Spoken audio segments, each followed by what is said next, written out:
No type of roadmap at all for future generations. And you wonder why everybody want to be a gangster, a rapper, and an athlete. You wonder why everybody wants to be a gangster, a rapper, and an athlete. What else are they going to do? European Jews have a 1,000-year plan. Chinese got a 2,000-year plan. Anglo-Saxons got a 500-year plan. Arabs got a 250-year plan, at least. At least.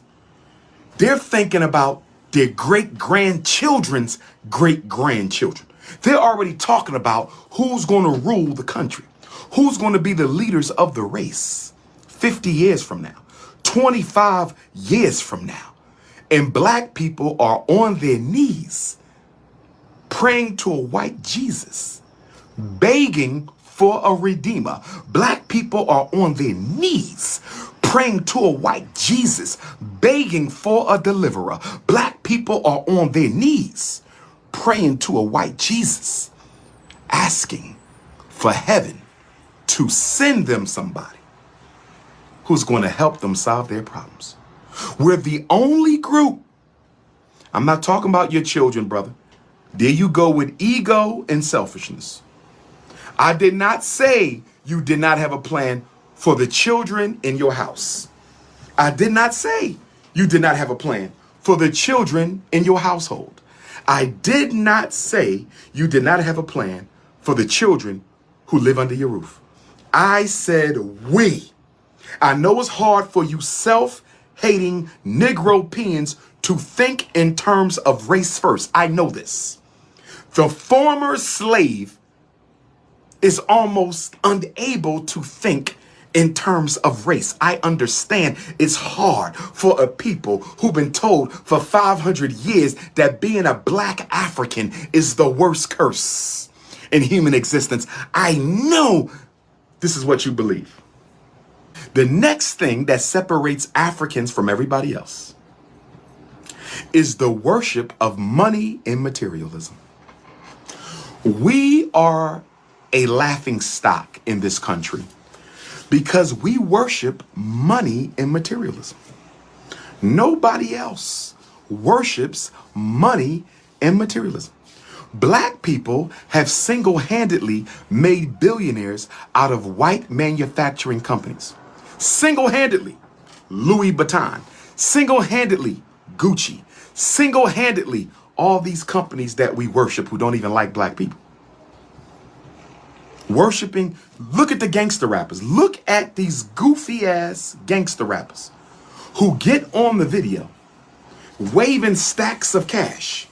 When is the last time you seen a white musician get on the video and wave stacks of cash? When's the last time you seen a Chinese musician get on a video and wave stacks of cash? When is the last time you seen a European Jewish musician get on a video and wave stacks and stacks and stacks of money? Who does that except black folks? The white man don't worship money and materialism.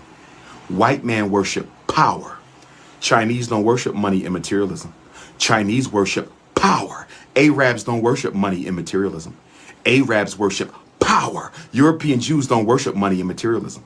European Jews worship power.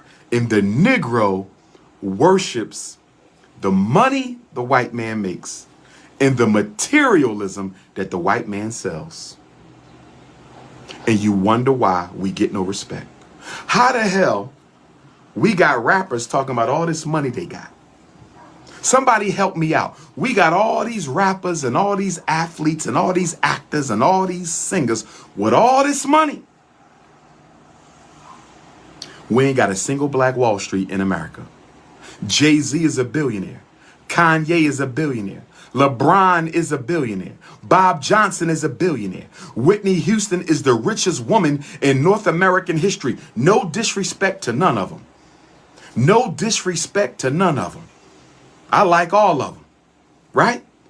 But can somebody tell me How you got all these billionaires and all these millionaires and you ain't got a single black Wall Street in black America? Somebody help me out. What am I missing here, Negropeans? What am I missing here? Listen, I respect my brother Kanye. No disrespect. But if Kanye want to impress me, build a black Wall Street. No disrespect to Jay-Z. If Jay-Z want to impress me, build a black Wall Street. No disrespect to Oprah. No disrespect to LeBron James. But if you want to impress me, build a black Wall Street. Go buy one of these towns for sale. Go buy one of these towns for sale. Go buy one of these towns for sale and open up an independent school, a real independent school, okay? A real independent black bank, a real independent black hospital, a real independent black supermarket, a real independent black manufacturing sector to give jobs to black people. Do that. Do that, and I will praise your name from now unto eternity. Do that. Because until you do that, you have done nothing for black folks. I don't care how many people you paid to get out of jail. That's good. I commend you, but that's not changing nothing. I don't care how many documentaries on police brutality you pay for. That's good. I commend you, but that's not changing nothing. I don't care how many protests you go to. I don't care how many congressional hearings you sit in. I don't care how many protests, how many interviews you do. That means nothing. If you want to change black America, you build institutions that black people control. If you don't like the message, hop off the live. Worshiping money and materialism. Negroes with 30 cars, 40 cars, 50 cars. But the neighborhood they come from still look the same. You know why? Black people have no obligation at all to their community. We have no obligation whatsoever to our community. We'll move out of the ghetto that made us who we are and never look back and never reach back to help another black person. And you wonder why we in the situation we in right now. Let's go to the next peculiar characteristic of the Negro psyche. We already talked about total rejection of African identity. Black people hate being black. Lord, did you know skin bleaching? Is it a $4 million or $4 billion industry? I forget. I didn't know this. I think it's billion. Is it billion? I think it's billion. If I'm not mistaken, skin bleaching is a $4 billion industry. $4 billion. Black people, $4 billion a year to lighten your skin. $30 billion to straighten your hair. You hate being black. Oh God, you hate being black.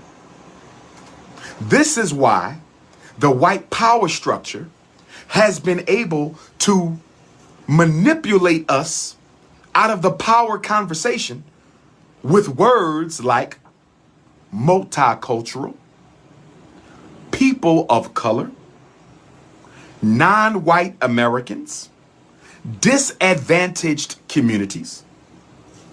Yes, you love those words. Black people love to be called a person of color. Black people love to be called a minority. Black people love to be called non-white American. Black people love to be called a disadvantaged American. You like to be called anything except black or African. You hate it.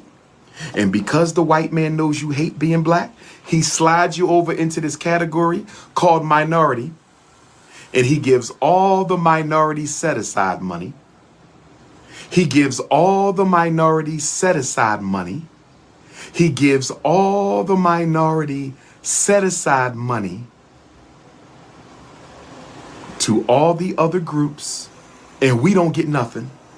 And then we get mad when we don't get nothing.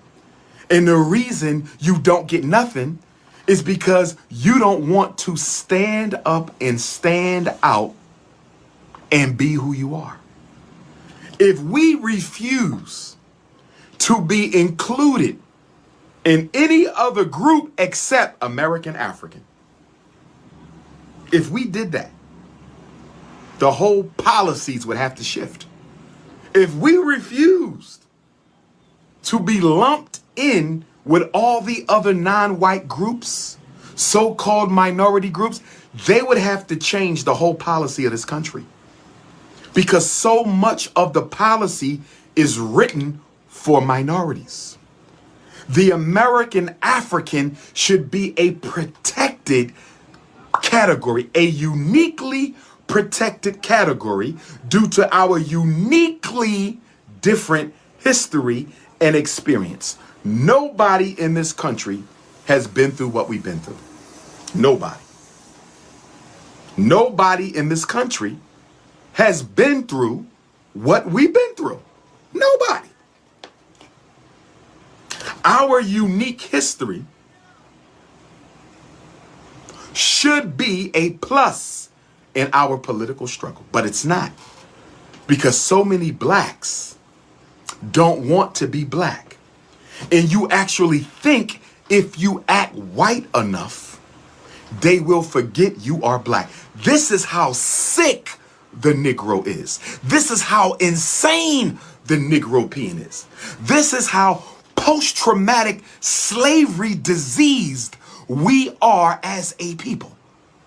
Just because you act white don't mean white people are going to forget you're black. But some of you believe this. If I bleach my skin, if I get a white girlfriend, if I go to a white college, if I live in a white neighborhood, if I think like white people, talk like white people, act like white people, they will forget that I'm black. You don't understand white supremacy. You don't understand white supremacy.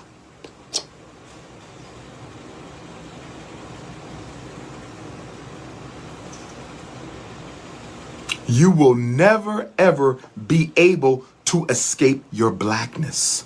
You will never, ever be able to outrun your blackness. You will never, ever be able to shed your blackness. The only place where your blackness does not matter is in your own head. The only place your Africanity does not matter is in your own head. The only place where you can be perceived as being something other than a black African is in your head. You post-traumatic slavery disease Negroes.